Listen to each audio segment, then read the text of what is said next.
Bonjour, bonjour, bienvenue sur le plateau de Bâti Journal TV. Nous sommes à Paris, Paris Grand Palais, Forum Bois Construction. Et avec mon invité, nous allons parler RSE. On va voir comment les entreprises s'approprient la RSE. Catherine Garniou, bonjour. Bonjour Stéphane. Catherine, vous êtes dirigeante d'entreprise, d'une entreprise qui s'appelle La Fenestrière. C'est quoi La Fenestrière ? Alors la Fenestrière, nous sommes fabricants, oui, des fenêtres. Bah oui, bien sûr, nous sommes fabricants de menuiserie extérieure. Nous sommes basés à Champigny-sur-Marne et nous travaillons en circuit court, donc une production locale qui est Origine France Garantie. Origine France Garantie, locale, mais vous êtes aussi vice-présidente de la FFB et vous avez en charge la transition écologique et la RSE, c'est ça ? Tout à fait, exactement. J'ai cette belle mission au sein de notre maison de la FFB. Alors, on parle transition écologique beaucoup aujourd'hui, on en parlera un peu moins sur notre plateau. On va parler beaucoup RSE, mais j'imagine que c'est lié. RSE, c'est quoi ? Pour ceux qui ne sauraient pas. C'est la responsabilité sociétale des entreprises. Donc, dans le sociétal, on intègre bien entendu tout le volet social, l'accompagnement des salariés, mais également toute la partie territoire. L'ancrage est important, surtout dans les entreprises du bâtiment. Et il y a également tout ce volet aussi environnemental qui intègre la RSE. Voilà. Quand une entreprise s'engage en RSE, comment elle le fait ? Pourquoi elle le fait ? Alors, souvent, finalement, on s'aperçoit que l'entreprise fait déjà beaucoup sans le savoir. Et donc, l'engagement, c'est à nous aussi de l'amener en tant que fédération à agir et à mettre en avant les engagements qu'elle a sur son territoire, avec ses salariés, dans ses pratiques du métier. Parce que quand même, le bâtiment, nous sommes des métiers qui avons du sens. Et donc, il est facile pour nous de faire de la RSE. Donnez-moi un exemple. Après, on va voir ce que vous avez fait dans votre entreprise. Mais un exemple, on va dire, général, pour une entreprise ici qui serait un menuisier, un charpentier ou un constructeur bois. Alors moi, tout de suite, je vais lui conseiller d'être adhérent à la Fédération française du bâtiment. Et nous avons mis en place un outil qui s'appelle Bâtisseur responsable et qui est basé sur 4 grands thèmes qui permet justement de construire sa RSE, d'intégrer ses engagements et surtout d'en faire un rapport RSE et une charte d'engagement sur la RSE. Franchement, moi, je ne suis pas une grosse entreprise, je n'ai pas les moyens, j'ai personne pour le faire. C'est pas un peu compliqué ? Non, justement, parce qu'en fait, Bâtisseur responsable, on a voulu faire un outil qui soit pratico-pratique, qui soit simple, qui soit accessible. En 3 quarts d'heure, 1 heure, vous pouvez faire votre engagement RSE. Vous le faites généralement avec vos collaborateurs. C'est pas mal de prendre 1 ou 2 personnes. Moi, vous savez, je me suis engagée en RSE, j'avais 7 collaborateurs.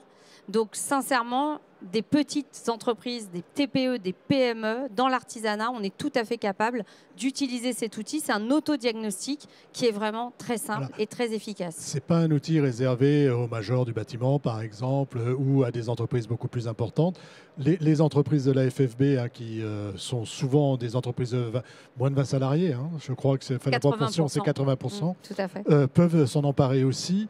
Mais quel est l'intérêt pour elles de s'en emparer ? Quel est votre intérêt à vous, par exemple, pour votre entreprise ? C'est justement... alors, notre intérêt, je vais juste revenir un petit peu sur un point. Ce n'est pas un outil qui est dédié aux majors. Les majors ont déjà tout ce qu'il faut. Ils ont embarqué leurs équipes. Ils ont même des équipes qui sont dédiées à la RSE. Là, vraiment, pour embarquer les entreprises, si vous voulez, c'est vraiment quelque chose qui nous permet de montrer nos engagements, qui permet aussi de voir quelles sont les bonnes pratiques que l'on pourrait mettre en place.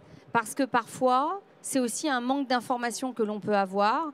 Et à travers l'outil, ça nous permet justement de se dire, tiens, je pourrais mettre en place ce plan d'action dans mon entreprise. Et il y a une forme de progression. Est-ce que je peux progresser ? Comment ça avec cette plateforme que vous avez mise en place à la FFB, au début, j'ai une sorte de diagnostic de là où j'en suis. Tout à fait. Et après, je peux me donner des objectifs. Comment ça se passe concrètement ? Oui, exactement.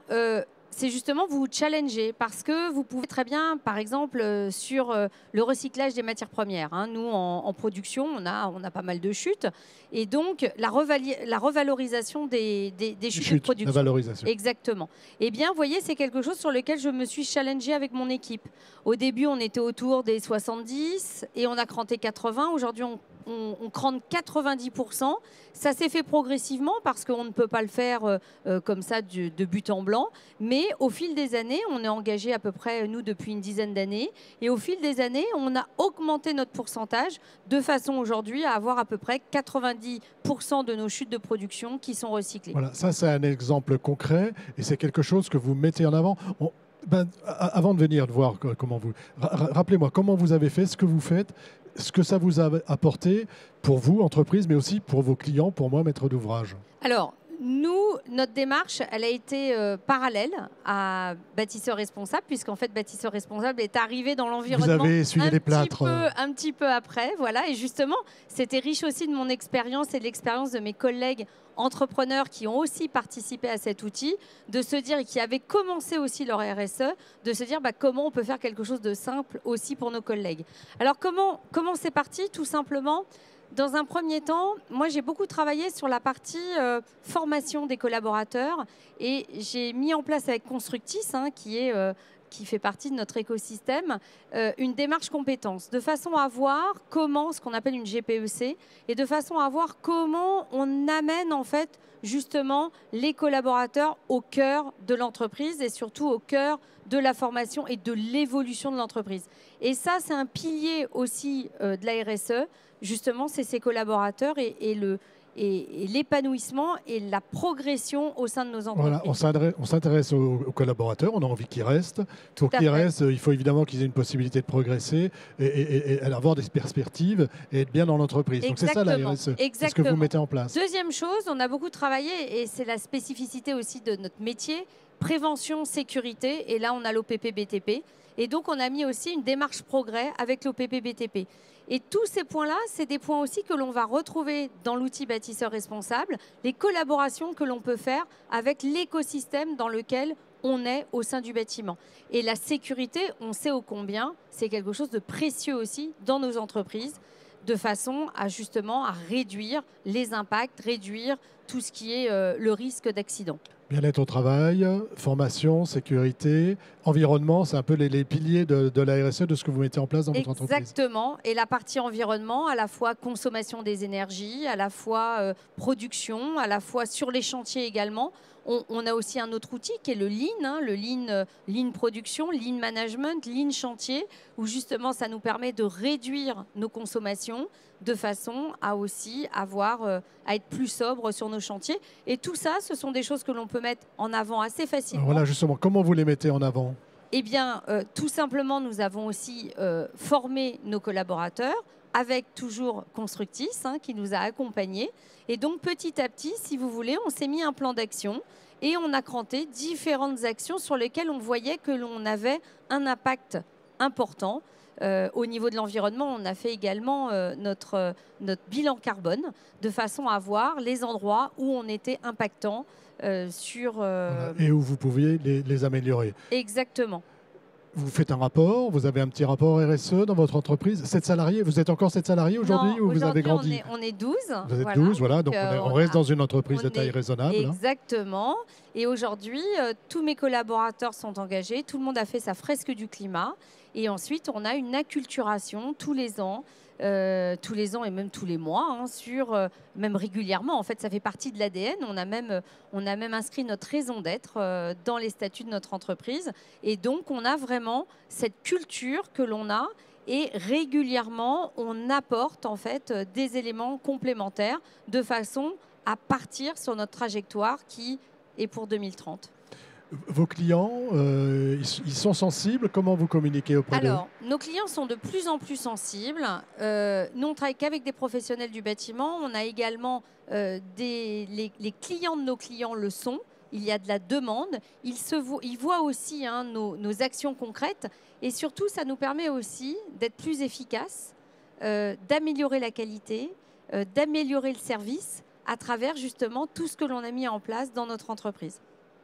On a fait un bon petit tour d'horizon. Il y a une chose dont on n'a pas parlé. Il se passe quelque chose aussi. Alors, je pars de votre entreprise. Je reviens avec votre casquette FFB, Oui. UMB et FFB.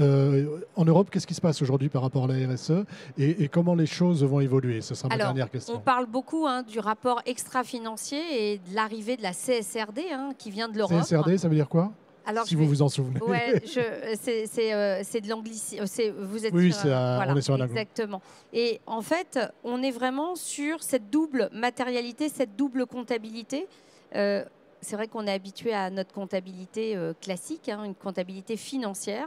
Et là, on va basculer sur une comptabilité qui va devenir, qui est basée en fait sur les enjeux de la RSE. Donc, à travers aussi nos engagements RSE, ça nous permet d'intégrer et en fait de pouvoir répondre aux enjeux de la CSRD, car de plus en plus des professionnels, des maîtres d'ouvrage, des grands maîtres d'ouvrage demandent. Exactement. Vous avez aussi des fournisseurs. On va faire partie de leur écosystème et donc par capillarité, forcément, nous allons avoir une retombée. Et plus les entreprises vont se préparer et plus elles vont être engagées en RSE, et plus il sera facile de répondre et surtout de continuer son activité et d'être vertueux. Voilà, y compris quand on est une entreprise de petite taille. Et y compris, et au contraire, je pense même qu'on a beaucoup plus d'atouts. Surtout aujourd'hui, on est quand même dans un monde géopolitique compliqué. Et donc, je pense qu'il est important de garder nos métiers qui ont du sens et d'être proches de nos territoires. Merci, ce sera le mot de la fin. Merci à vous. Merci beaucoup d'être venu sur le plateau de Bâti Journal TV pour nous parler donc de RSE, de ce que vous avez mis en place dans votre entreprise et de ce que vous mettez en place au sein de la FFB avec vos responsabilités. Un petit temps d'échange, une émission à retrouver sur, comme toutes celles que nous enregistrons ici, sur notre site internet Bâti Journal TV et sur les sites de nos partenaires que sont le magazine Wood Surfer et le Codifab. Merci. Merci Stéphane.